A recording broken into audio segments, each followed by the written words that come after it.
Hey, what is up everybody? This is Stevie Breach coming to you here with a video that honestly is probably 2 weeks late, I want to say. NXT TakeOver WarGames took place on November 18th. Today is honestly December 1st. I know this will upload honestly in a few days on a schedule. But honestly, with this being the first WarGames that NXT or maybe even WWE has done since WCW went under back in 2001, I thought this was a monumental occasion, even though that this took place the night before Survivor Series, and I honestly had planned on watching the NXT TakeOver. I was going to watch it the next day before I watched Survivor Series, and then I got home and found out that they had added an extra hour to Survivor Series, and they had added an hour to the pre-show, and the pre-show was already on, and basically the show was going to start. And then another thing happened is I had to drive my truck and drop it off at the auto place, so worst comes to worst, I was able to watch Survivor Series, but I was watching it pretty much on about a 2-hour delay.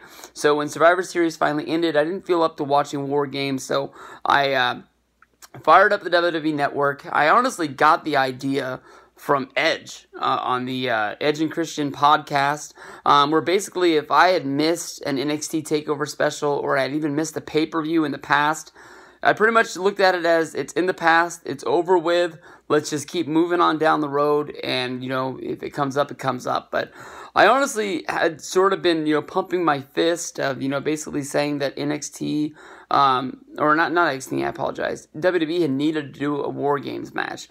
Back in, I believe, 2013, or maybe it was in even 2014, I thought we were going to get a WarGames match at Battleground. There was a strong rumor online. I believe at that time we had The Shield running strong, and it would have made sense.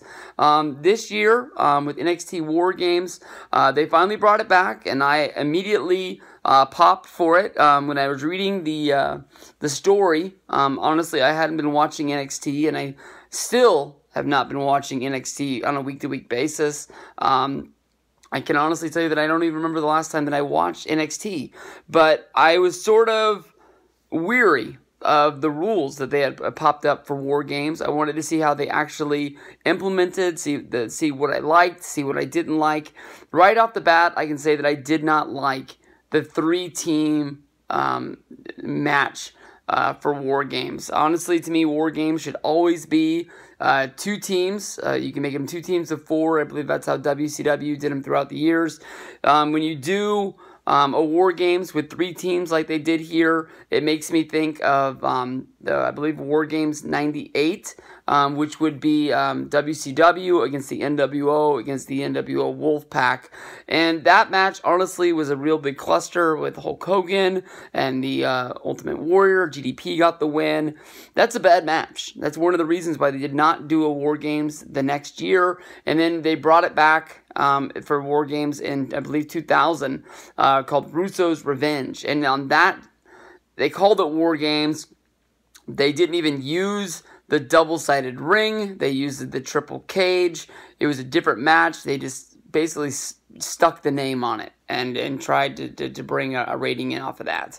I can honestly tell you from reading the rules, it was not what I thought it was going to be. The shark cages that were used were placed at the top of the ramp, and basically as the guys came out, one member of each team were in the ring, and they started out with the 3 biggest names that were in the match. We had Eric Young, we had Adam Cole, and we had Roderick Strong. And then we basically had the 2 other members of the Undisputed Era, the Authors of Pain and SAnitY, locked into the cages. And then I believe it was about 3 minutes into the singles match, the announcers kept yelling that the match had not officially started. It would not officially start until all 3 teams were in there. When the bell did go off, it was the Undisputed Era who had, I guess, won the coin flipped, or basically got the advantage just by mere luck. Both members left out of the cage, basically becoming the match to be a 3-on-1 affair. Until then, SAnitY came down, and then finally The Authors of Pain came second. SAnitY was the last team to enter the ring. Finally then the match had become official. I did like the fact that basically, I like the way that Roderick Strong dressed up like he was a members of the Authors of Pain. Those two dudes are pretty badasses. I can honestly say that I have not seen them since the Dusty Rhodes Classic, which I believe would be a year ago. I'm pretty sure that was NXT Toronto right before Survivor Series. That was the last time I probably saw them wrestle, and I can tell you that I'm surprised that they're not up on the main roster yet. They look like a badass team. I know that they were sort of new guys brought into the power plant. I'm not sure which show you put them on Raw or SmackDown, but they look big enough that Vince is going to love them once he finally gets his hands on them. I thought that it was weird that basically when SAnitY was coming down to the ring, I know that I've not seen them a lot, that, when one dude got in the ring, he still had his trench coat on. And then basically once he got in there, it was revealed that he had a nightstick under his jacket and was not, basically frisked down. Then the other member stayed on the outside. I wasn't even sure if he was going to get into the ring. Then he just started pulling out all these gimmicks from underneath the ring. He threw chairs, he threw a trash can, he threw chains, kendo sticks. That was basically the introduction to all the weapons. This is probably one of the best weapons matches that I've seen in a long time on any branded show, WWE, TNA, NXT, anything. Really, really cool to see these guys beat the hell out of each other. In this match, basically the Undisputed Era got the win with Adam Cole getting the pin on Eric Young. Highlights of the match were basically one member of SAnitY, Killian Dane, going coast to coast, basically stealing the RVD/Shane McMahon move. I thought it was awesome inside of the cell. We saw, Adam Cole come off the top of the cell. We saw Eric Young come off the top of the cell. Lots of high flying, lots of high impact moves were used here.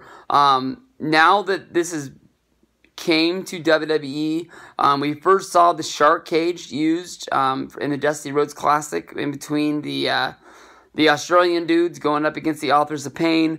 Some people said that was brought to you by Mattel and the toy that they had released. Then at the Royal Rumble, we saw Chris Jericho placed inside of the shark cage.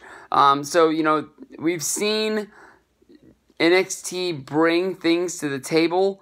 Then basically WWE see that they're able to use these and people like them. So now it is out there that WarGames can be brought to WWE. More than likely they will want to wait a little while. This is what confuses me on what's going down on Monday Night Raw. The opening of the show, I was really weirded out by Roman Reigns winning the championship. And I'm sorry to go off on a different tangent, leaving WarGames behind for a minute, but I don't know how else to talk about this. But it doesn't make sense to me for Roman Reigns to be the Intercontinental Champion. I know that they've said they're coming for all the titles. Why are they not starting at the top? Did they just look at The Miz as the weakest champion in order to get that? And then Dean and Rollins will go after the tag titles, and then they can, relive their past glory when they first debuted in that Night of Champions when they had all the gold. I'm not sure if that's, what they're going after. But then after the Rollins match, Rollins is interviewed inside of the ring, and he basically says the rumors of the Shield breaking up are false. Who started these rumors? Where did the rumors come from? I haven't seen them fight. All they did was basically have one show where they didn't come out together. Roman came out to open the show because he had, problems with The Miz over the Intercontinental Championship. Rollins came out and had his match against Cesaro.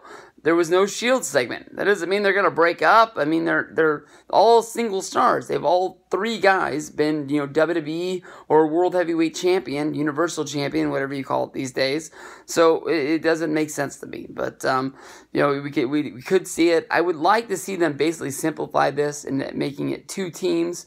Maybe not using the shark cages. Maybe just, having the guys on both sides of the rings. Or maybe they just see that doesn't makes sense in 2017. Now, this is War Games. This is a blood feud. These guys want to kill each other, and they just stay on separate sides of the cage until it's their time to enter.